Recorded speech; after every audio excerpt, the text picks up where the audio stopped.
दर्शकों, दिल्ली विधानसभा चुनाव में करारी हार के बाद आम आदमी पार्टी और उसके नेता आए दिन बीजेपी और मोदी पर ऐसे बयान देते आ रहे हैं जिससे उन्हें ये लग रहा है कि दिल्ली की जनता के दिल में बसने के लिए ऐसे बयान और आरोप लगाकर वो ये सब हासिल कर सकते हैं। पूर्व सीएम अरविंद केजरीवाल जो चुनाव से पहले बड़ी बड़ी बातें कर दिल्ली जीतने और सीएम बनने का सपना देख रहे थे, उन्हें दिल्ली की जनता ने कुछ ऐसा नकारा कि उन्हें सत्ता से दूर फेंक दिया। हालांकि आम आदमी पार्टी नेता और सांसद संजय सिंह मोदी सरकार को घेरने के लिए प्रेस कॉन्फ्रेंस कर बयानबाजी करने में जुटे हैं। पाकिस्तान और भारत के बीच हुए युद्ध के बाद सांसद संजय सिंह सरकार पर टिप्पणी करने का मौका देख रहे होते हैं, तो वहीं दूसरी तरफ आप नेता और पूर्व उप मुख्यमंत्री मनीष सिसोदिया दिल्ली नगर निगम के चुनाव की तैयारी में जुटते नजर आ रहे हैं। तो ऐसे में दर्शकों, आम आदमी पार्टी के नेता मोदी भरोसे अपनी राजनीति चमकाने में जुटे हैं, क्योंकि सांसद संजय सिंह ने पीएम नरेंद्र मोदी पर ऐसा बयान दिया है जिसकी चर्चा अब राजनीति में जोर पकड़ी है। क्या है खबर, आइए जानते हैं विस्तार से। बता दें कि आम आदमी पार्टी के राज्यसभा सांसद संजय सिंह ने प्रधानमंत्री नरेंद्र मोदी पर निशाना साधा है। उन्होंने कहा है कि मोदी जी सेल्समैन हैं, भारत के प्रधानमंत्री नहीं है। आप मर जाइए, आपके नाम पर वोट मिल सकता है, वो उसको बेच लेंगे। प्रधानमंत्री नरेंद्र मोदी एक निर्मम इंसान है। हालांकि संजय सिंह का ये बयान देना कहाँ तक सही है, इसका जवाब तो उन्हें जनता ही देगी। हालांकि संजय सिंह के इस बयान के बाद वो बीजेपी के निशाने पर आ गए हैं। दरअसल प्रधानमंत्री पर आरोप लगाते हुए संजय सिंह ने बताया कि प्रधानमंत्री नरेंद्र मोदी मौत के नाम पर, हत्या के नाम पर, आतंकवाद के नाम पर और वो जवानों की मौत के नाम पर वोट लेना जानते हैं। जो सिंदूर के सौदागर है वो सिंदूर के सेल्समैन हैं। ये बात आज उन्होंने साबित की है कि एक तरफ ऑपरेशन सिंदूर जारी है, एक तरफ वो 4 आतंकवादी खुलेआम घूम रहे हैं जो हमारी बहनों के सिंदूर उजाड़ने के लिए जिम्मेदार है। भारत का प्रधानमंत्री कैसे कह सकता है कि हमारी रगों में गर्म सिंदूर दौड़ रहा है? क्या उन आतंकवादियों को मारा है, उनके खिलाफ कार्रवाई की आपने? बहनों के सिंदूर उजड़ गए और आप उस पर मार्केटिंग कर रहे हैं। ऐसे आरोपों के साथ संजय सिंह ने बीजेपी और मोदी सरकार को घेरने का प्रयास किया है। हालांकि आपको जानकारी दे कि इससे पहले राजस्थान में एक सभा को संबोधित करते हुए नरेंद्र मोदी ने जिक्र किया था कि अब तो मोदी की नसों में लहू नहीं, गर्म सिंदूर बह रहा है। पीएम मोदी के इस बयान पर संजय सिंह ने निशाना साधते हुए ये बात ही कही है।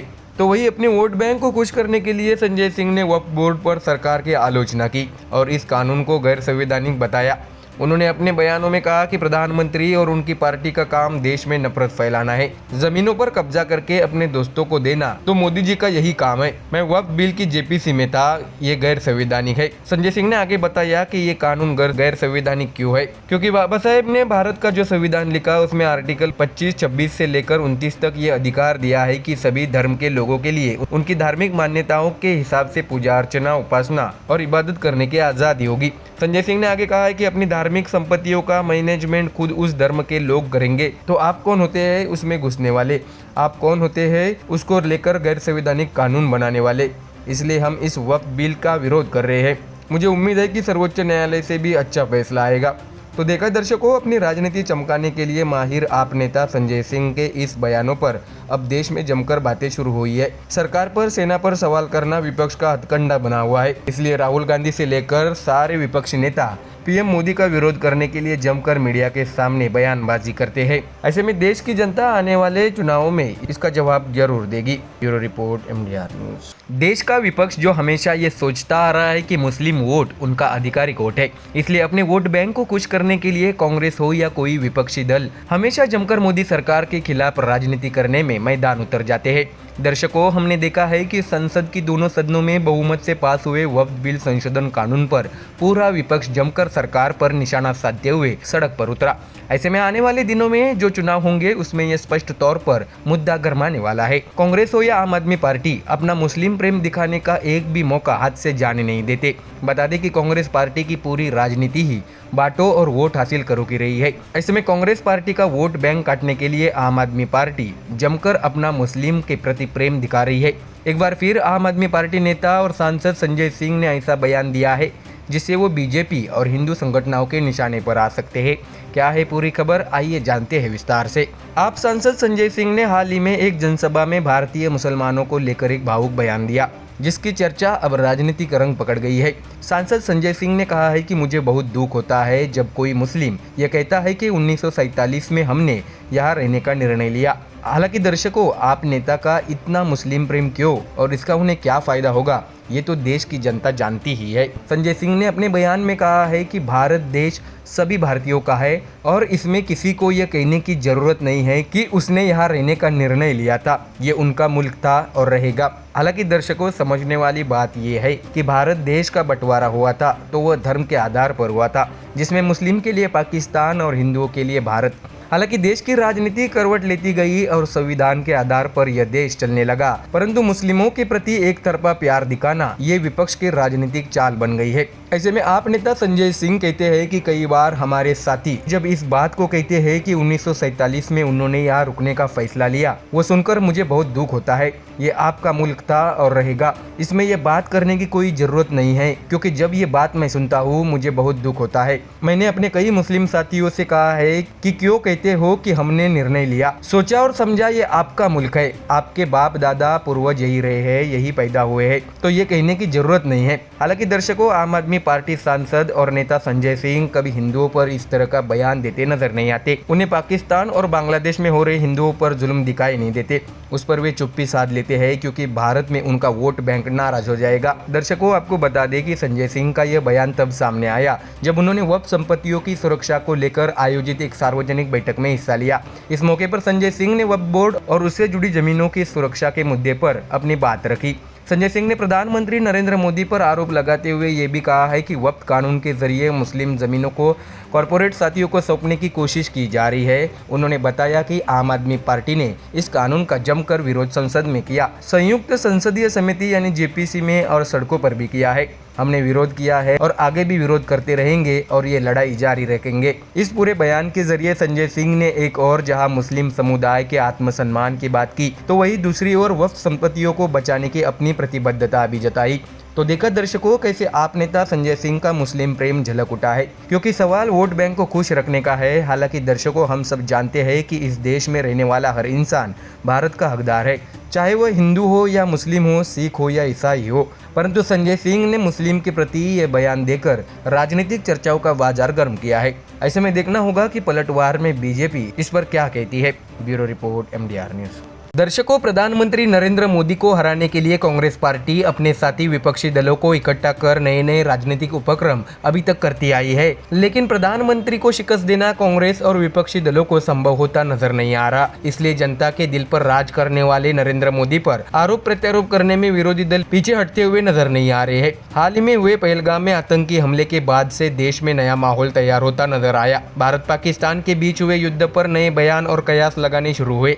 भारत की सेना ने पाकिस्तान को ऐसा सबक सिखाया जिससे पूरा विश्व इस पर संज्ञान लेने पर मजबूर हुआ। ऐसे में कांग्रेस के सांसद और विपक्षी नेता राहुल गांधी एक के बाद एक बयान दे रहे हैं, जिससे ये तो स्पष्ट हुआ है कि इसमें भी मोदी और सरकार के खिलाफ राजनीतिक माहौल तैयार किया जा रहा है। इधर कांग्रेस नेता राहुल गांधी तो वही दूसरी ओर शिवसेना यूबीटी पार्टी के बड़बोले नेता संजय राउत मोदी और केंद्र सरकार को घेरने के लिए मैदान में उतरे हैं। बीजेपी पर आरोप लगाकर संजय राउत हमेशा चर्चाओं में रहना पसंद करते हैं और ऐसा कई बार देखा भी गया है। दर्शकों, एक बार फिर संजय राउत ने राहुल गांधी के बयानों का आधार लेते हुए बीजेपी पर निशाना साधा है, जिसकी चर्चा अब राजनीतिक हलकों में होनी शुरू हुई है। आखिर हिंदुत्व से पीछे हटकर कांग्रेस के साथ मिलकर राजनीति करने में रुचि रखने वाले संजय राउत ने क्या कहा है, आइए जानते हैं विस्तार से। दरअसल भारत और पाकिस्तान विवाद पर राहुल गांधी द्वारा सवाल पूछे जाने के बाद शिवसेना यूबीटी सांसद संजय राउत ने एक बार फिर केंद्र सरकार और बीजेपी पर हमला बोल दिया है। उन्होंने कहा है कि राहुल गांधी ने जो सवाल पूछा है वो जनता के दिल की बात है।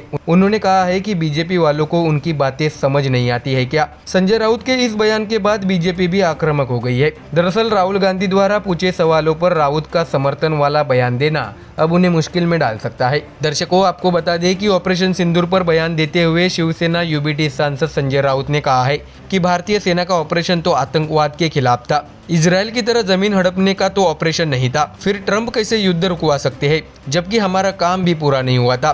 बीजेपी पर निशाना साधते हुए संजय राउत ने यह भी कहा है कि राहुल गांधी सही सवाल पूछते हैं, डोनाल्ड पोस्टर बॉय है। बीजेपी वाले क्या राहुल गांधी के सवालों को सही से समझते नहीं है क्या? यही वजह है कि बीजेपी को अपने सांसद बाहर भेजने पड़े हैं। ऐसे में दर्शकों, संजय राउत के बयानों से ये तो स्पष्ट हो गया है कि उन्हें अपनी सेना के शौर्य से ज्यादा पाकिस्तान में मारे गए आतंकियों का दुख ज्यादा है, इसलिए ऐसे अजीबोगरीब बयान देकर सरकार को निशाना बना रहे हैं। इसके साथ ही शिवसेना यूबीटी सांसद संजय राउत ने कहा है कि पाकिस्तान के पीएम शहबाज शरीफ का कहना है कि हमने 1971 की हार का बदला ले लिया है। पाक पीएम की हिम्मत कैसे हुई इस तरह की भाषा बोलने की? 1971 में जब पूर्व पीएम इंदिरा गांधी ने पाक को हराया था तब पाकिस्तान की ऐसी हिम्मत नहीं हुई थी। पाकिस्तान की ऐसा बोलने की हिम्मत 1965 में भी नहीं दिखाई थी। ऐसे में प्रधानमंत्री नरेंद्र मोदी के सामने पाकिस्तान के पीएम शहबाज शरीफ की हिम्मत कैसे हुई ऐसा बोलने की, ये इनको बताना चाहिए। ऐसा सवाल पूछते हुए संजय राउत ने बीजेपी को निशाने पर लिया है।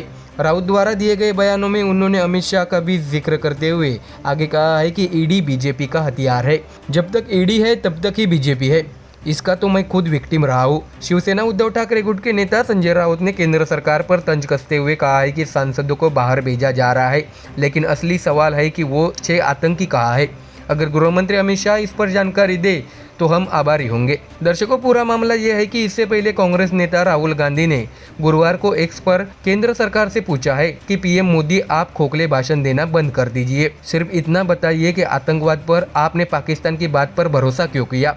डोनाल्ड ट्रंप के सामने झुककर आपने भारत के हितों की कुर्बानी क्यों दी? आपका खून सिर्फ कैमरों के सामने ही गर्म क्यों होता है? आपने भारत के सम्मान से समझौता क्यों किया? अब इसी बात का सहारा लेकर शिवसेना यूबीटी सांसद संजय राउत ने बीजेपी पर निशाना साधा है। लेकिन देश की जनता जानती है कि भारत की सेना हो या मोदी सरकार, उन्होंने सही और गलत का फैसला कर लिया है। इसलिए जनता खुलकर मोदी का समर्थन करते हुए इसे बड़ी जीत बता रही है। Bureau report, MDR news.